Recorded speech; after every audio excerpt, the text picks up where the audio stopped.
some legacy. My name is John. As you know, as a professor in communications, Michelle would have crushed something like this. Myself, not so much. I had a lot of time to think this last week and a half, and I have a ton of stories since November 9th, 2020. And I wrote down some bullet points here in the last week. And some of her close friends, some of her Facebook friends might have seen some of these anecdotes before, maybe not the whole stories. So you can definitely reach out to me and I can elaborate on any single one that you want. But because if I did, we'd be here till Tuesday. So just a couple of notes in no particular order. Somebody slacked off on Christmas presents for this last Christmas, and they're probably up here talking into a microphone right now. And I waited until the last moment, and I didn't feel like I did a very good job. She put them all together at the last minute and stayed up super late on Christmas Eve, wrapping them for the kids, Liz and Jenna, right there.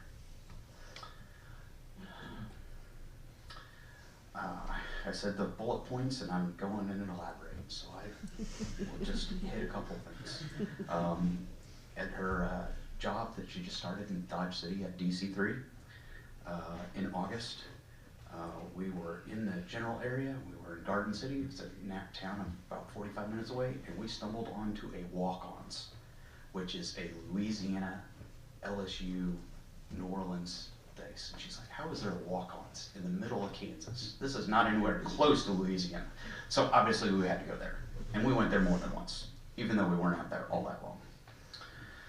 She would always be a great gift giver if you knew her.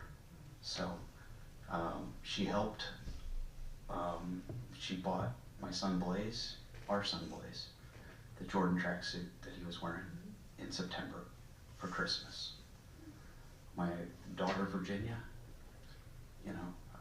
the black dress, she bought that for her as well.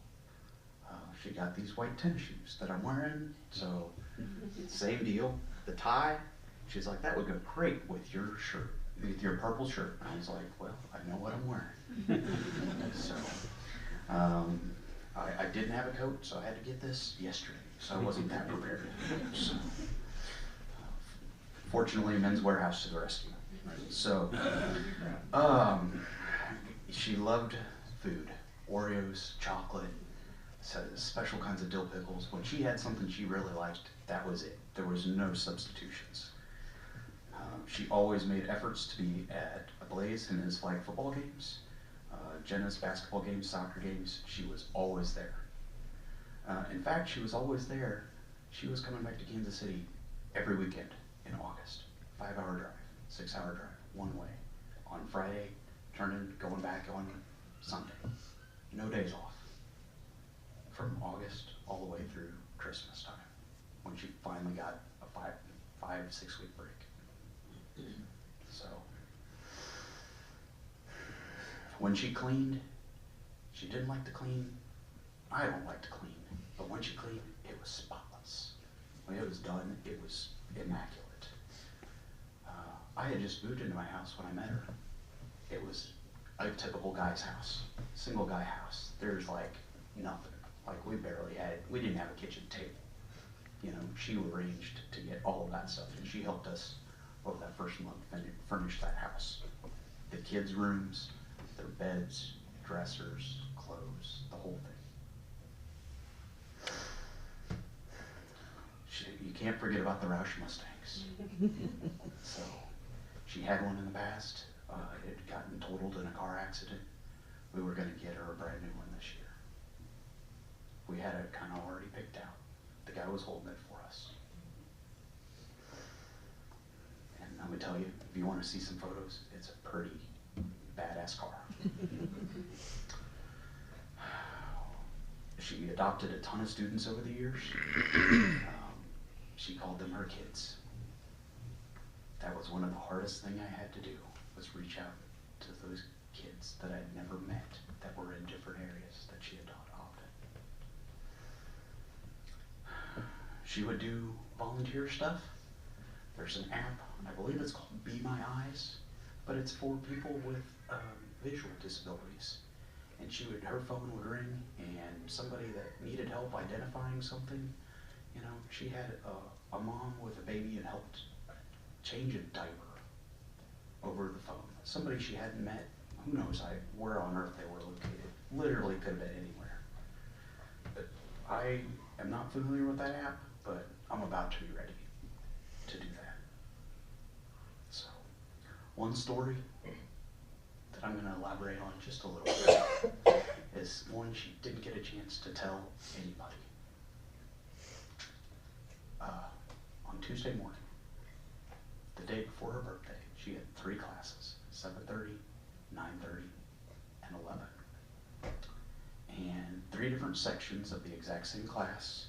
I don't know the actual enrollment, but it was a communications class / intro to public speaking, I believe was the title.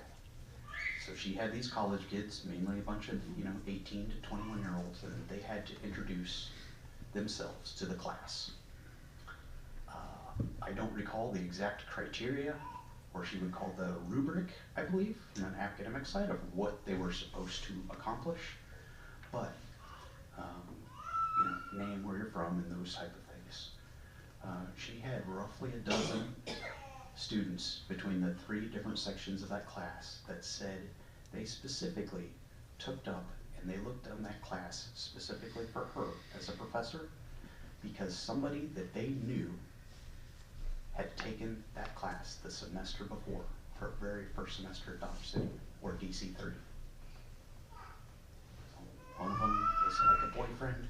My boyfriend took this last time. My best friend on the volleyball team took it. And my roommate took it. It was, and she would not toot her own horn like that. And at the very end, she shared that story with me. And she wouldn't have shared it with everybody, because she wasn't that type of person. But it was so cool. Even though she was there, I know she had a legacy that she left. And that's why I was able to create the email and stuff and all the academic paperwork that's way over my head. I would read a paragraph and then I'm not having any idea. So I'm sure there's plenty of people here and watching online, because her academic friends are all over the place. I know, from Texas to Ohio, Florida, and I don't know, everywhere else. So, but that is, I think, what I have. And if you want any elaboration on any of those stories, feel free to come talk to me further.